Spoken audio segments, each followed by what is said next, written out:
The broadcast is now starting. All attendees are in listen-only mode. Hey everybody, welcome back to Young Engineers of Today. Hope you're ready to continue with X-Plane and Fly to Learn, because that's what we're going to be doing. We're going to be probably getting started. Hey, Cohen. Probably getting started with the first lesson and getting used to flying and stuff like that. So we'll get to mess around with it a little bit today. See, you're pretty enthusiastic there, Cohen. No problem. Thank you. I appreciate it. So yes, I suppose we should get started. Oh, wow, okay. I know both of these names. Yep, that's my phone. All right, so first we'll take a very sort of cursory look at what exactly the next few classes are going to look like. Now, it's not necessarily going to be that we're going to get through all of these things, but we're going to see at least most of them, I think. Probably. Yeah. Anyway, so we're going to be going over the first flights. Then we're going to be talking about how weight, lift, drag, thrust, and flight stability. Well, weight, lift, drag, and thrust all affect flying, and how you can increase flight stability. Then we're also going to go over pressure and airspeed and the coefficients of lift and drag, because you guys have advanced topics. None of this strictly basic stuff for you guys. And then once we're done with sort of the science of flying, we're going to see how engineers might apply those scientific principles in designing planes in the engineering of flight parts. So there's going to be, aspect ratio, wing loading, power loading, airplane design, and then gliding and jets versus propellers, and so that, power and also different modes of locomotion, runway design, and supersonic flight.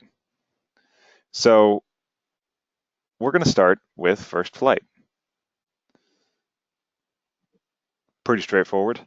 But this is going to include a little bit of, sort of pre-flight stuff, getting familiarized with X-plane and sort of what you're going to be looking at with a Cessna and stuff like that. And kind of some introductory stuff before we really get flying through the air.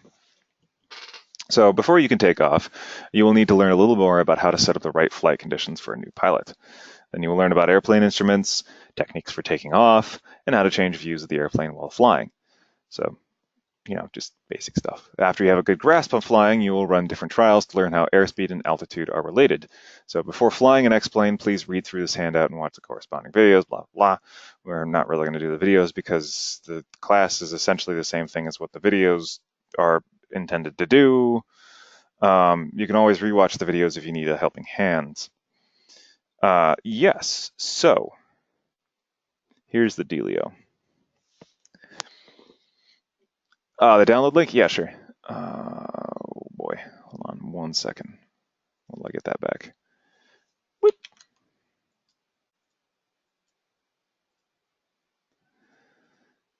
Here is the download link for the X-Plane 10 demo.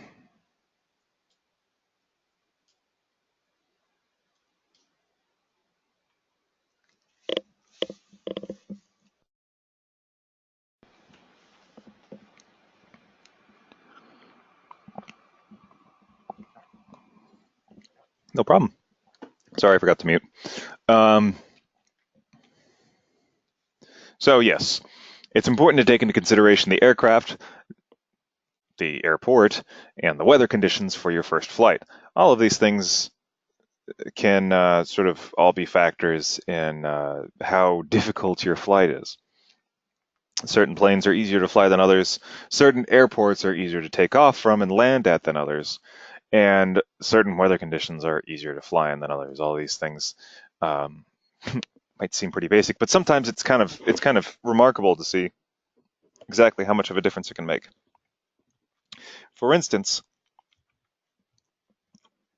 it might be a given that flying at night is probably a little bit more difficult than flying during the day because driving at night is a little bit more difficult than driving during the day. However, that does tend to understate how much more difficult it can be to fly at night. Because the thing is, you fly at night, or excuse me, you drive at night, you know, it's darker, but there are other cars have lights on them. You have headlights. There are street lights. Maybe you're walking around at night. You might have a flashlight. So you've got a whole bunch of different sort of lights that you can use in order to guide yourself throughout the night. And the night has actually become pretty bright. You don't really have this luxury in a plane, unfortunately. That's just not a thing that really exists. And it's important to note that the reason why, it feels pretty bright at night is because we have all these lights, which is pretty straightforward. But the other thing to take into account is that there is an earth to bounce those lights off of. So when you're driving around in your car and stuff like that, or you're pointing a flashlight, you can point the flashlight and have it hit a solid object, in this case the ground, so that you know where the ground is and what's on that ground. In an airplane, you're generally speaking, if you're doing it right, too far away from the ground for any lights on the airplane to really illuminate anything. On top of that, can you imagine walking around at night and every single airplane in the sky had headlights bright enough that they could see the ground? Yeah, exactly. Light does not, well, yeah, light does not bounce off air. Technically speaking, it does, which is part of the reason why we have blue skies. But you know, generally speaking, light does not bounce off the air in a useful way that we can use for nighttime vision with airplanes. So the punchline to that being, if you're flying around at night and you're not flying over some area that has like civilization with streetlights and people and stuff like that, and it's moonless, you may not be able to tell where the sky ends and the ground begins. Especially if you're flying in an area that might have mountains, and those mountains could be the same color as the sky. So you think you're flying across perfectly open skies and you're heading towards a mountain. It's actually happened in the past, and that's not cool. But anyway, so I think my point in that was not really to, you know, scare you, which would be kind of weird to do anyway, since we're doing a virtual flying program as opposed to like flying actual planes, but more just that it's surprising how much of a difference something like that can make. Wind is another one of those things, especially if you're flying a small plane or a propeller-driven plane, which is going to be the case in for both of those things if we're flying a Cessna, which is going to be what we're going to be flying. A Cessna is a light propeller-driven plane. Well, this Cessna is a light propeller-driven plane, which is perfect.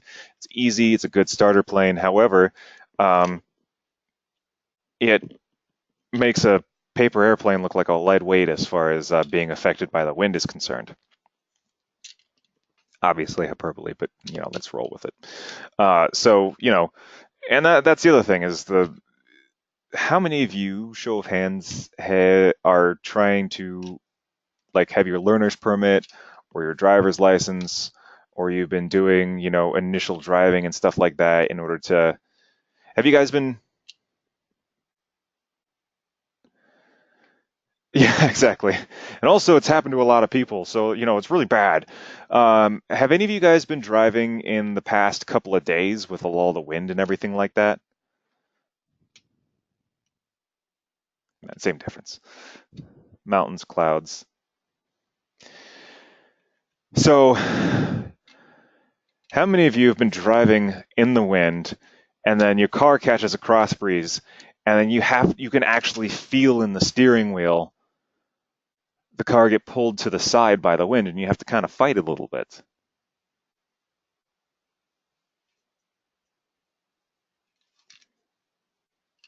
Oh yeah. So some of you have, some of you have not. As you drive more often, you'll definitely run into that situation. It's not too bad. I mean, you just go like whoa, and the car kind of swerves a little bit, and then you correct yourself, and oh yeah, I get you.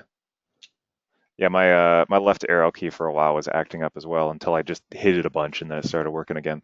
Um, so yeah, the small course correction and the car is okay, and you're back on your merry way, and then the wind acts up again. You're like, "Ugh," and you kind of do it again. And that's for wind speeds down here. Wind up in the sky tends to be faster, especially in certain areas of the sky.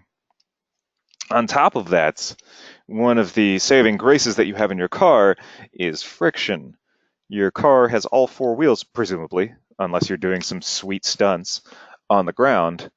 And so when the wind presses against it, your car also kind of digs a little bit into the ground and doesn't really move as much as it could. A plane, by contrast, um, really only is currently existing in one piece because it is dependent upon the wind in the air to keep it in the sky. So there's no ground for it to keep from wigging out. Now, conversely, planes tend to be a lot more aerodynamic. uh, you can have a car that's a brick. Look at like a Nissan Cube or a Scion XB or a, I don't know, a semi. Um, whereas planes, yeah, that's a little bit more difficult to get away with. So in that instance, the wind, yeah, brickmobile. The wind does a plane does a much better job of sort of shrugging off the wind over and underneath it because again, that's part of its job. But it it doesn't have the advantage of friction. Anyway, now that I launched into those wonderful, wonderful non sequiturs um, that really don't have anything to do with this unless you're really curious or you plan on flying in the future. Um, let's let's check out just some of the options that they do want you to run with.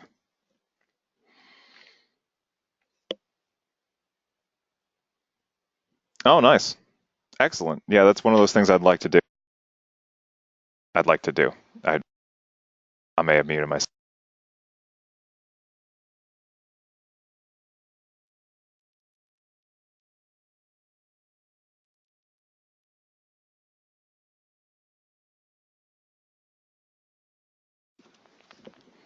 Oh, your uncle's plane. Oh, awesome. Um, anyway, so as far as runways are concerned, airports and stuff like that, we're going to be taking off from Seattle Tacoma International Airport off of runway 16. Now, this may or may not be the easiest airport in the world to take off from. I don't know. However, it is the easiest airport to take off from in the X-Plane demo because it's one of the only ones. So there's that. Um, so maybe we have a little bit less control over that. But by and large, it'll serve well for our purposes. Nice big open area, not a lot of mountains in the area or anything like that. In fact, some water for a super sweet, fun water landing in case you need it. Um, stuff like that. Yeah, essentially. It's pretty much the only one. Then you're going to, for a plane, it's going to be the Cessna 172 SP. Like I said, it's a very light airplane with a propeller, which makes it a very easy plane for a beginner to fly because it's not too powerful, it's not too difficult to maneuver, it's nice and cooperative. So you get the idea. Then for the weather, we're going to set the time to be day and the weather to be clear for all of those reasons that I spent way too long explaining about just a couple of minutes ago. Um, this in case you're ever curious, defaults to 58 degrees Fahrenheit in temperature and 29.92 inches of mercury for the barometric pressure, which is just pleasant. I mean, 58 degrees Fahrenheit, it could be warmer, but by and large, that's a pretty easy day for flying. It'll maximize visibility because it'll be daytime and clear, and it'll eliminate clouds, which, is kind of implied with the clear thing. Precipitation, thunderstorms, wind, and turbulence. All of these things make flying a plane harder. They make planes sad. So once that's done, you're going to click Fly with these options in the bottom right-hand corner of your screen to exit the quick flight setup, and then make sure the box next to Show this window on every startup of X-Plane is checked. Okay.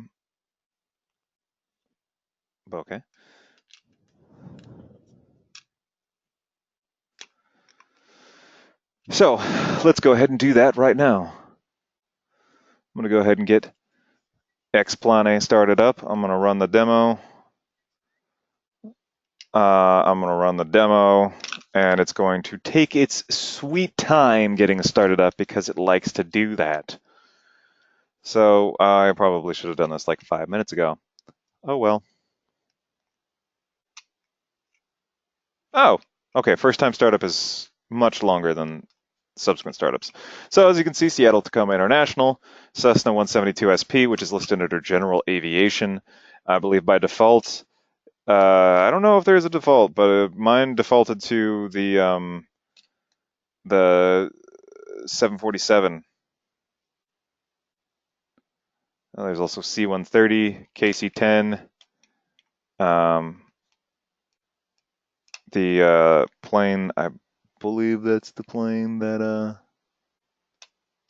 the space shuttle flies on top of. There's an SR-71 Blackbird, which is a mess to fly, just 100% full stop. Those things were gnarly. And you got a nice glider for your gliding pleasure. Oh, wait, no, the 741 is what the space shuttle flew on top of. I don't know, whatever. So anyway, we're going to be flying with the Cessna, because that's a good start. It's going to be daytime, it's going to be clear. Eventually you can mess around with few scattered, broken, overcast, low-vis, foggy, stormy weather. But for now, it's going to be clear. And then, of course, it's going to yell at you that there's enough pondering. We're going to fly with these options. And it's going to load all of the stuff eventually.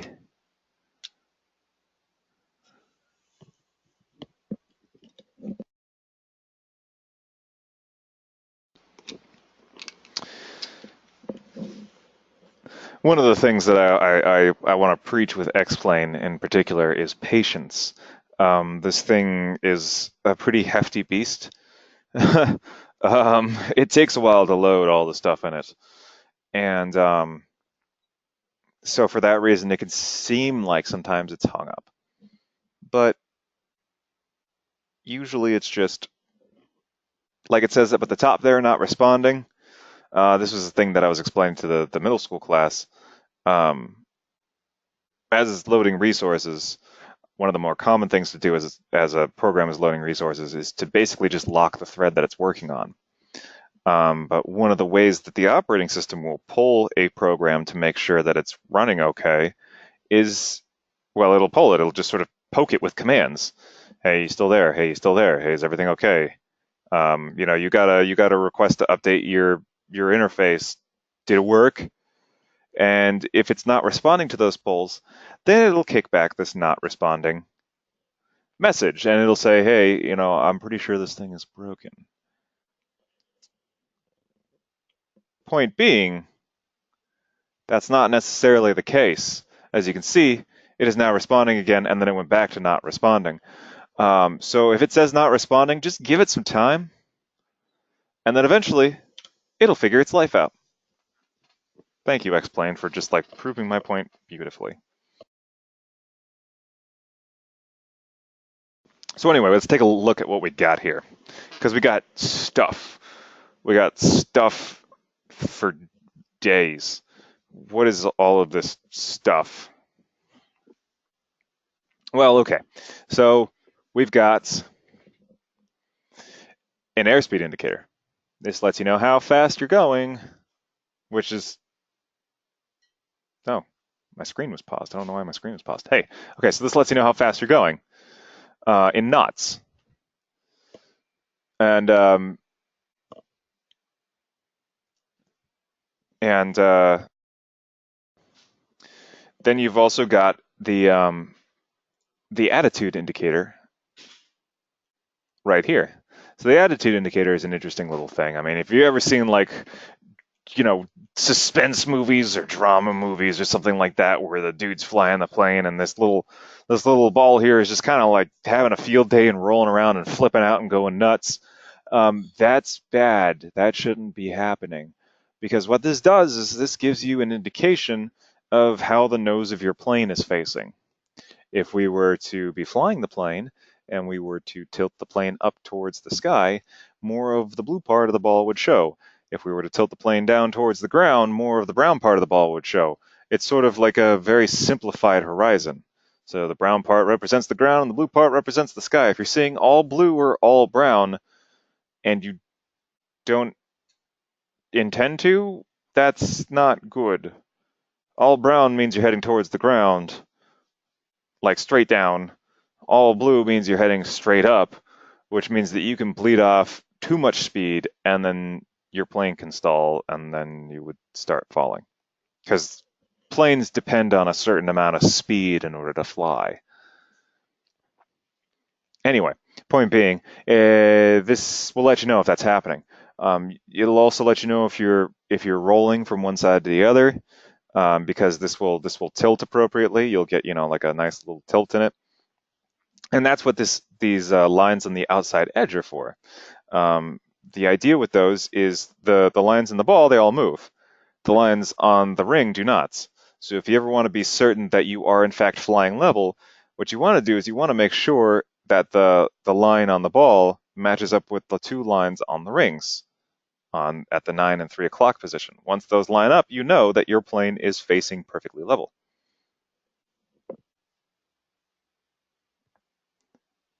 Otherwise, you've got all these other ones to orient yourself to, like turning and stuff like that.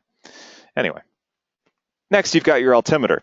This tells you how far you are above sea level. And that's an important distinction to make. It's not necessarily above the ground, because you can be on ground that's above sea level. Case in point, this altimeter, even though we're sitting on the ground, is reporting about 40 feet. 40 feet, I think. Yeah, about 40 feet. I'll say it one more time. 40 feet. And that's because this particular piece of ground is 40 feet above sea level. So this will not help you. This is not some sort of magical thing if you're flying over a mountain range. It's not going to tell you, oh, hey, you're like 10 feet above the ground right now. It's not going to know. It's basically just a little pressure barometer thing, and then it does some fancy stuff, and then you know how high you are above the ground. So this big arm, looking like the minute hand here, this is going to be how high you are in tens of feet. Then you've got the smaller arm, which is like the hour hand, and it's going to be in hundreds of feet. Then you've got this, kind of hard to see here, but there's like a diamond that's part of this like center sort of spinny thing. That's going to be, and you guessed it, thousands of feet. The idea being that you want to you know you want to maximize the amount of space that's used versus how much is available. So that allows you to basically get a whole lot of information about how high you are in a very limited amount of space. Anyway, we've got magnetic compasses. We got a whole GPS system and communication system, so you can talk to like ground control ground control, air traffic control, because I couldn't think of it. I was like, ground control doesn't sound right. Ground control is what talks to spaceships. Air traffic control is what talks to planes. Air traffic control, GPS, stuff like that. Radio stuff. Then you've got, well, actually, no, this is the GPS over here. No, nope, that's just temperature and time. Never mind, ignore me. Um, you got the turn coordinator, which allows you to make nice, smooth, wonderful turns. You got a little level in here, and then it lets you the little plane thing, like sort of bobs left or right, um, so that you know uh, whether or not you're turning at a comfortable rate. Then you've got the orientation with geographic north. So you got the orientation with magnetic north, and you got the orientation with geographic north. Um, Two different things. Geographic north does not line up with magnetic north. If you were trying to fly towards the geographic North Pole, you would want to follow the geographic one. If you were following the magnetic one, as you got further and further north, you would get further and further away from your intended destination, because the magnetic North Pole, I believe, is like somewhere in super, super, super North Canada. Um, Whereas the geographic North Pole, as we all know, is in the Arctic. So you want to basically keep track of both of those to get a decent idea of where you're supposed to be heading. Then you've got this little doodad right here, which is your vertical speed indicator. So this is kind of thought of as like your horizontal speed indicator, or basically just how fast the front of your plane is moving through the sky. And this is how fast your plane is moving up or down through the sky. So as you're gaining altitude, as you can see, it's pointing at the 9 o'clock position right now. As you gain altitude, it'll start moving clockwise or up, eventually until it could hit 20 at the maximum over here. And if you start tilting down towards the ground or start losing altitude, you'll see it start to move counterclockwise or downwards towards the 20 here. So as you can see, you got two 20s. These are sort of the maximum distances that this indicator can move in either direction. And this is in hundreds of feet per minutes. So the maximum it will read is 2,000 feet per minute, which is a pretty precipitous drop. You probably don't want to be really doing that a whole lot. But you could. Anyway, point being, this is useful because whereas the altimeter, will show you what your elevation is. Because you might be going like, well, the altimeter shows me my altitude, so what's the deal with the vertical speed one? The thing is, the altimeter might be changing very slowly. Very slowly. Slowly enough that if you're not watching it, you can't really tell until you look back later and you're like, oh, geez, I just lost like 200 feet in altitude. I had no idea. That's what this is for. This will move with much finer granularity than the altimeter will. Well, it'll move, period, when you're moving very slightly either up or down. So you'll know that, hey, I'm losing altitude, or hey, I'm suddenly gaining altitude. Stuff like that. And then you've got down here, you've got the tachometer. The tachometer basically is just the thing to let you know how angry your plane is with you. The harder you work it, the angrier it'll be until it gets to the red point over here in the super angry plane. Try to keep your plane from being angry. Then you've got just some basic sort of information over here. You've got fuel for each of the different engines. You'll notice that they're not at 100%. The engine, no. The engine will stall if you're not moving fast enough and it's not spinning fast enough. The engine isn't turning over fast enough. If the tachometer is too high, it's basically how many RPMs the engine is running at. If the tachometer gets too high, depending upon the type of engine, maybe it will stall. But that's very obviously designed behavior if the engine stalls. Like somebody spent time in engineering making sure that the engine would stall at very high RPMs, because that's not generally what something what an engine does at very high RPMs. And an engine at very high RPMs gets very hot. Um, Everything starts expanding in the engine, like the metal starts warping and stuff like that.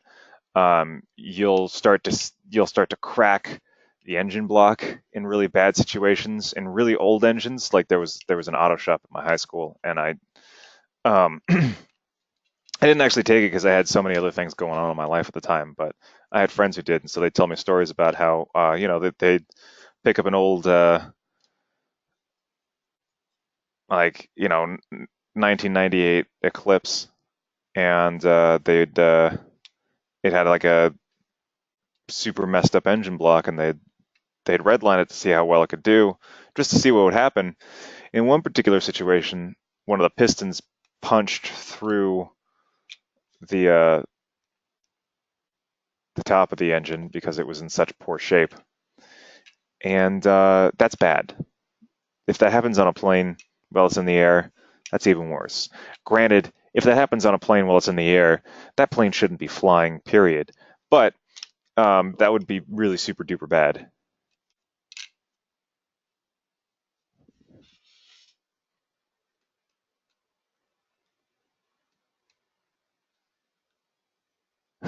What really in quotes?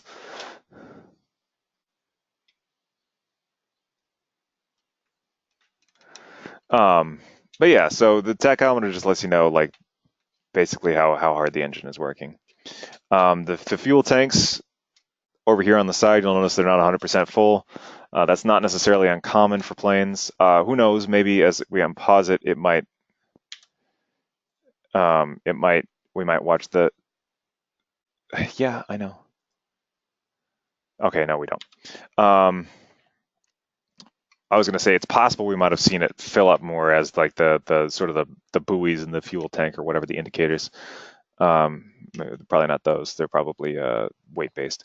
Anyway, as they sort of recalibrated, but it's not uncommon for a plane to take off with less than a full tank of fuel because the more fuel you have, the heavier a vehicle is, and you might as well just. And also, fuel's really expensive, so you might as well just take as much fuel as you need for the trip with a little bit extra, just so you're not like it's not like the plane runs out of fuel as it hits the runway. You don't want that either. Um, then you've got stuff over here that I can't read. I think there's yeah, $1,000 per gallon. That wouldn't surprise me. I was thinking it was less than that, but that wouldn't surprise me in the slightest. Fuel is ridiculously expensive for planes. So yeah, over here you've got oil temperature and oil pressure, letting you know basically the general health of your plane. You want it to be in the green. If it's in the red, then bad things are abound. Then you've got the voltage and amperage of the electrical system in your plane. You want it to be certainly in the voltage in the green area so that all the electronics operate properly. Um, if it's not, then you could be getting incorrect readings. And then I can hold down the down arrow on the keyboard in order to look down further. But wait, there's more to the plane. Um, we've got our little ignition switch over here. It's already on, so we're not going to worry about that. You've got the battery, the fuel pump, the beacon, the landing light, the taxi light, the navigation light, the strobe light, the oh, what heat? Okay, and then avionic systems and stuff like that, so we can flip it off and back on and stuff. Then we've got the radio tuner. We got this nice little knob right here. We got the emergency pull lever for pull lean. Okay, so that's to choke the engine a little bit in case you want to slow down or conserve fuel. Then we've got the alternate air. Not entirely sure. I think maybe to allow more air into the engine, but that's what lean is, because it's more air in a air fuel mixture. Anyway, flaps, control the flaps. Then you can control where the fuel pumps are pumping fuel. So if you want to move fuel to the left engine because maybe the right engine's having a problem, you can flip it over to the left, and you can flip it to the right for the same deal, but the other engine you can flip it off if you want to cut off engine fuel to the engines, which can be useful as well for various situations. Apparently, the mouse wheel is for zooming. Um, but yeah, so we're going to want to take off. So I hit the P button on the keyboard in order to pause. I'm going to hit the B button now to turn off the brakes. I could also click on the brakes bit up here in order to get that off. And then what I'm going to do is I'm going to push in this black rod entirely because that is the throttle. By pushing that in, we are going to allow fuel into the engine, which is going to get the plane to start moving forwards once I unpause it. Then I'm going to click up here in the blue sky, and I'm going to get this really hard to see gray box. Now this gray box indicates that mouse control mode is enabled, which is great because we're going to be controlling with the mouse. And what I want to do is, if it were easier to see, like, maybe if the box were a more useful color, um, maybe click a couple times. It's really difficult to see as well. Look up as much as you can too.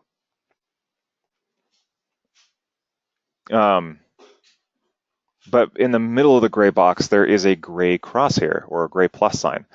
That lets you know where the center is. As you move the cursor further away from the center, you will basically be sending more crazy input, or you're giving more crazy inputs to the plane. It's like turning the wheel more or something like that. But what I want to do is I want to move my cursor to the right of the crosshair to start out. Because if I don't, the plane will immediately start pulling to the left. Does anybody have any idea as to why that might be happening?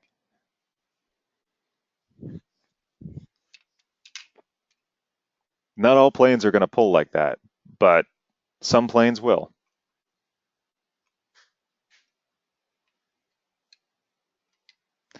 You get the Coriolis effect more so on a macro scale. Well, yeah, I mean, you sort of kind of. You might be referring to the Coriolis effect in a different way than I'm thinking. Uh, um, so how does the plane move through the air?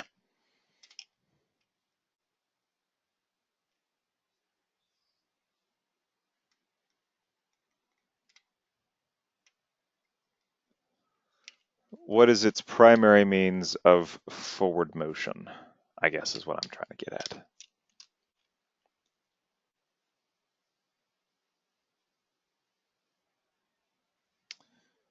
Well, it's a prop plane, right? Propeller spin, no?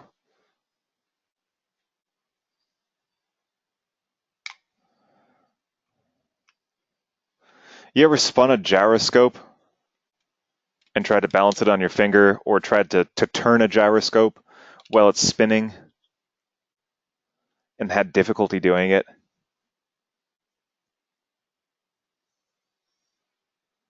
Similar idea here. Basically, because the propeller is spinning, I believe it's because the propeller is spinning clockwise, counterclockwise, from our perspective, sitting in the pilot's seat. It's causing the plane to drift to the left. So by compensating and dragging to the right, we will ensure that the plane doesn't just sort of go off the runway and have a nice adventure in the grass over there and potentially the buildings. So yeah, I want to keep the cursor there. I'm going to unpause the game, and when I hit about 70 knots, as indicated by my airspeed indicator over here, I'm going to pull up on the plane, which it's the opposite. If you're not used to flying, it's going to be the opposite of what you think. You're actually going to place your cursor beneath the crosshair, because in planes, if you're holding on to like the pilot thingy, I can't remember the name of it right now. Well, the flight stick certainly, or the pilot wheel. If you want the plane to go up, you're going to pull back on the stick. towards you. So same basic idea here. I don't know. I couldn't tell you why it's not working.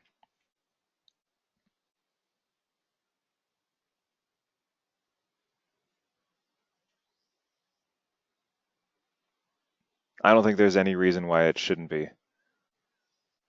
I mean, obviously there is, given the fact that it's not working. But I just mean in the sense that like there isn't like a setting that can be changed necessarily. Data input and output. I mean, we can check that. No, absolutely not. Nope, nope, nope, nope, nope, nope, nope. Joystick and equipment.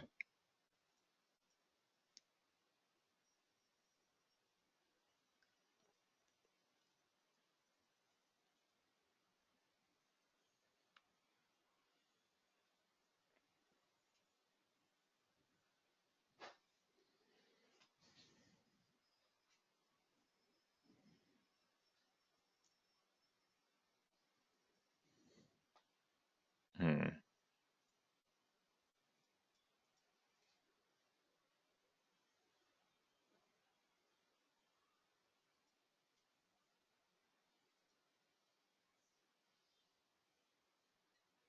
I don't know, because the controls aren't really providing any useful information either.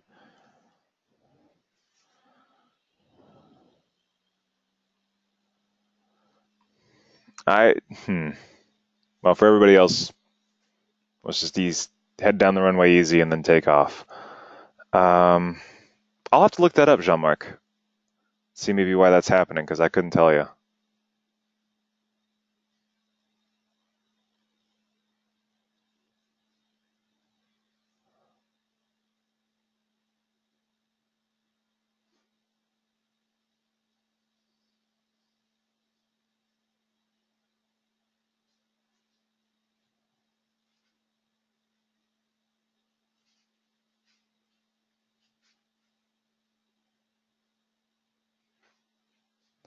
So as you can see,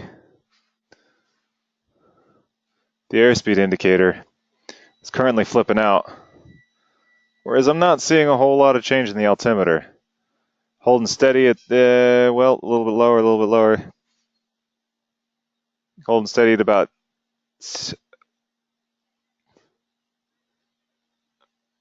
100 feet per minute up, and you're not really seeing much happen in the altimeter. But if we go more so, we'll see it. Remember, you wanna turn off the brakes, you wanna press in the throttle entirely, and then you wanna unpause the game and basically just head down the runway as straight as you can.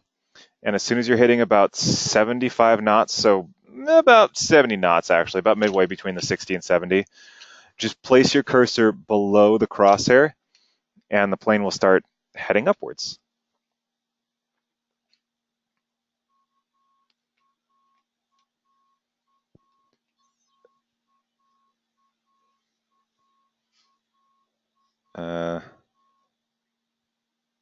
I don't know why that thing yells at you, but it does. Now let's go say hi to a car. Just buzz a couple of cars.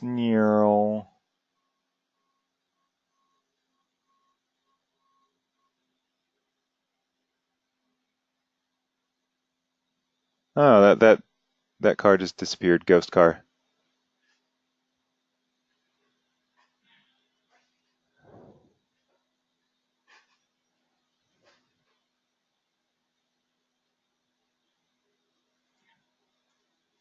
Oh dear.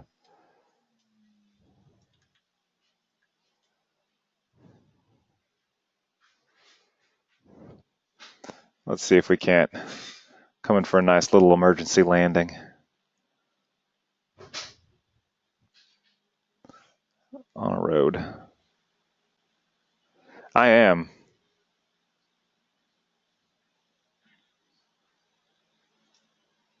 Uh, nope, can't go that way. Why does this road exist like the way it does? All right, and let's deliver pizza to wherever this place is. Brakes on. That's not going to work. We went through it. We went through all of the buildings. We're just going through them. It's good to know that houses have their.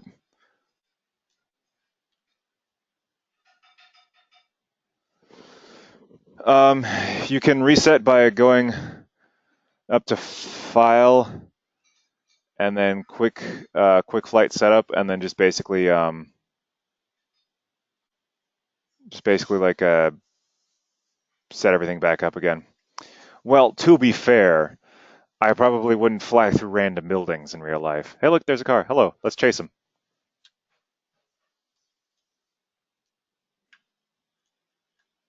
Hopefully this car will be our friend. Let's go see if the car will be our friend.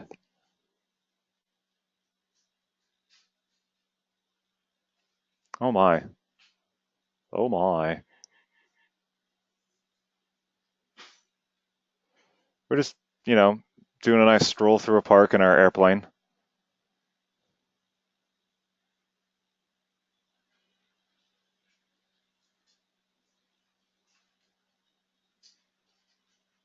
At some point, we'll be going fast enough to take off. How do you get it to not make it up by itself? So quick flight setup doesn't do it for you. Maybe you can try. Uh,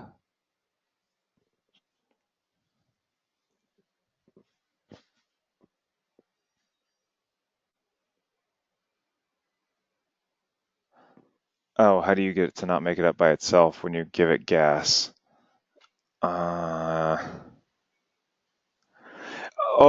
if you want to keep it on the ground a little while longer, just place your cursor above the crosshair. And that's the same thing as pressing forward on the flight stick, which will keep the plane sort of pointed a little bit more nose down.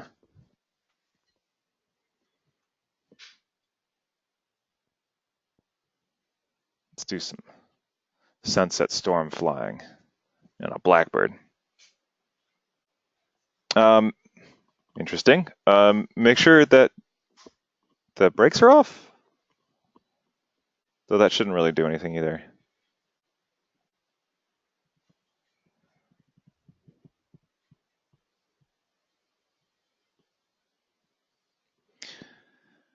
Yeah.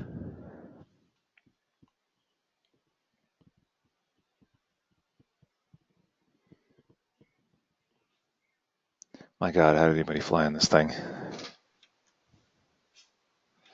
My God, how did anybody fly in this thing? Okay, so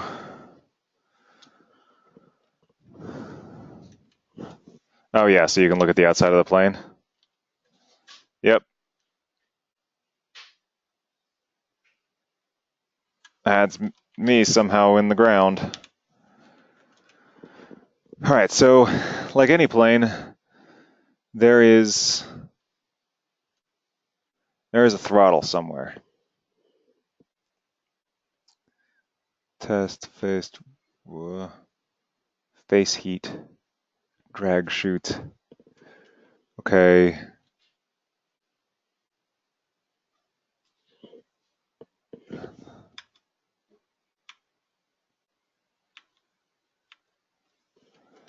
Oh yeah, but it's not. It's not. It's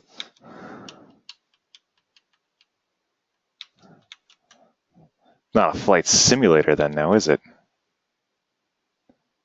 Aha.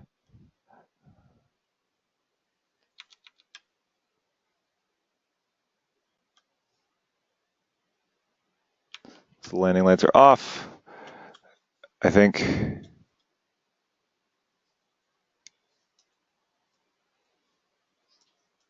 I don't know what you are.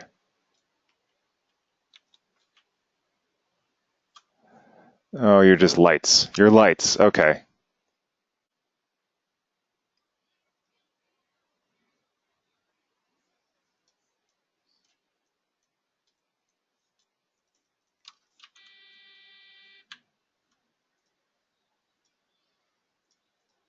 Okay, we want those to be on. Close those.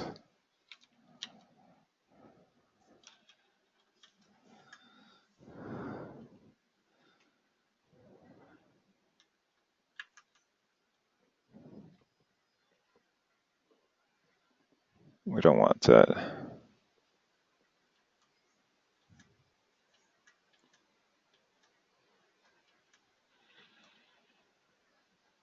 Aha.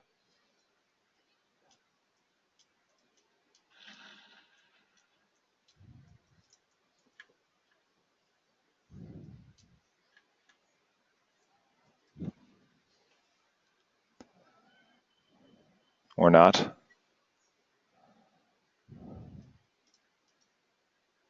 We're most definitely not going Mach 2. Oh, these are the landing gear. These are just lights indicating what the landing gear, the status is.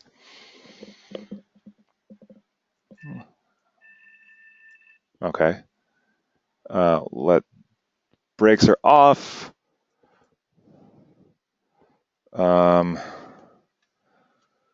The heat is on.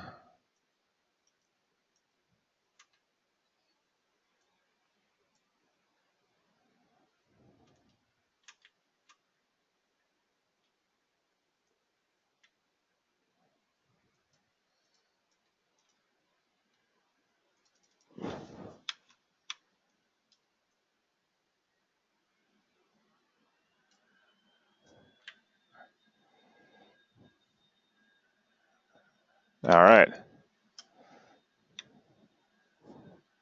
So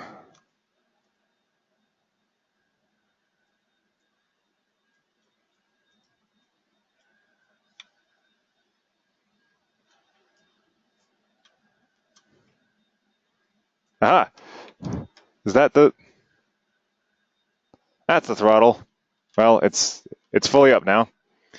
Now we just need to make the plane go forward.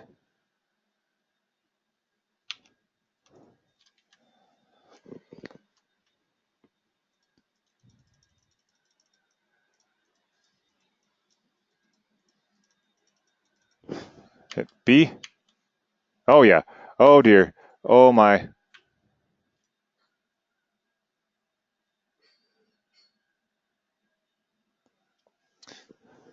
The brakes were on, but I was clicking the braking indicator and it wasn't doing anything. So now we're just sort of rolling, doing our own thing.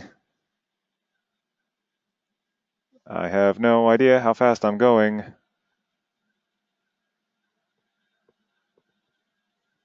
Come on. Oh. Oh. It's okay. It's okay. Too high. Okay. Okay, we bounced. That doesn't generally happen in airplanes.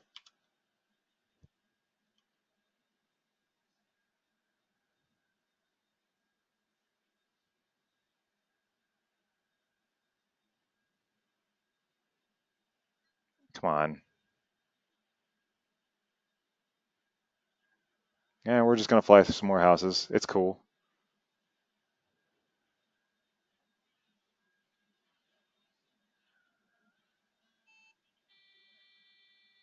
Oh my goodness. There we go. Whoop. Ugh. All right.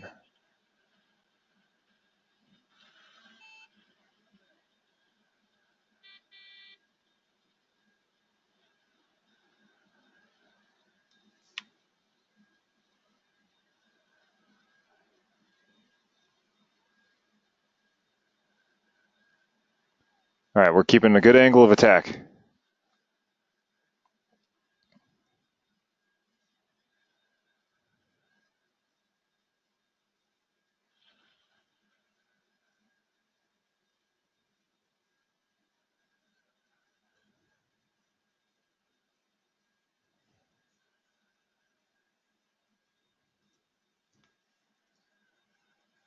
Oh goodness. Anyway, so that's gonna do it for today. Landing gear is up.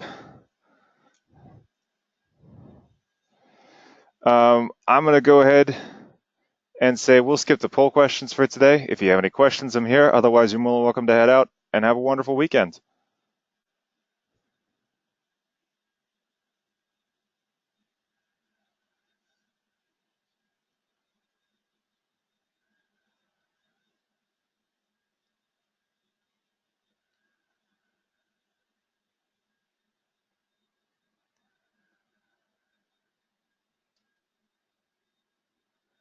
Yeah, I'm working on it. I'm getting up there. Ooh, almost.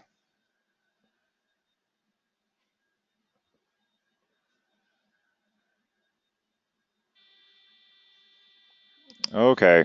Okay, come on. You're a little temperamental.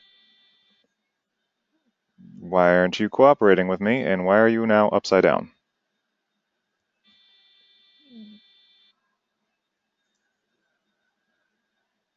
Wow. All right, so I think I hit some turbulence. Now we're going sideways and upside down.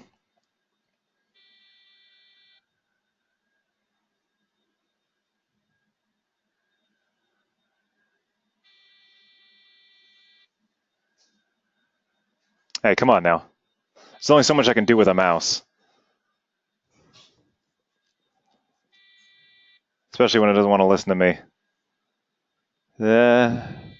I realize that there are better things I could be doing, but all right, all right, all right, all right.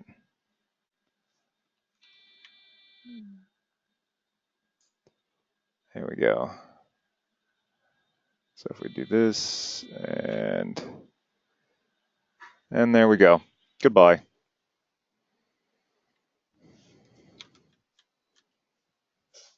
Oh, wow. And that caused it to stop responding. Let's see if it figures itself out. Hey.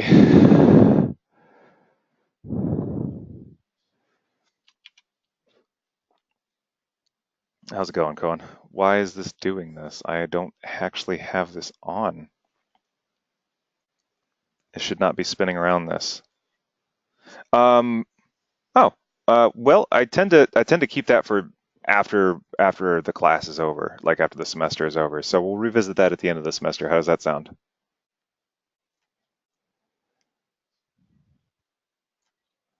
Awesome. Okay, this wasn't my fault. This should not be happening. This is it just all right, you two going.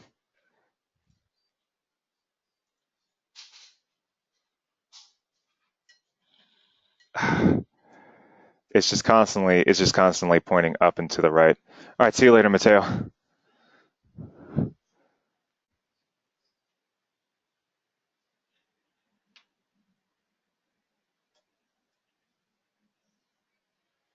No problem, Harry. Have a good one.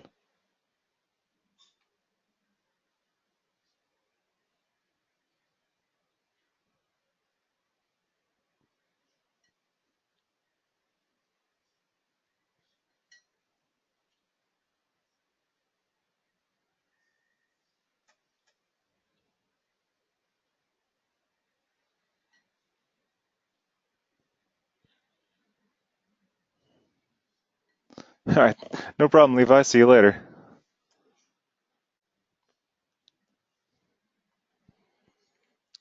Y'all have a good weekend.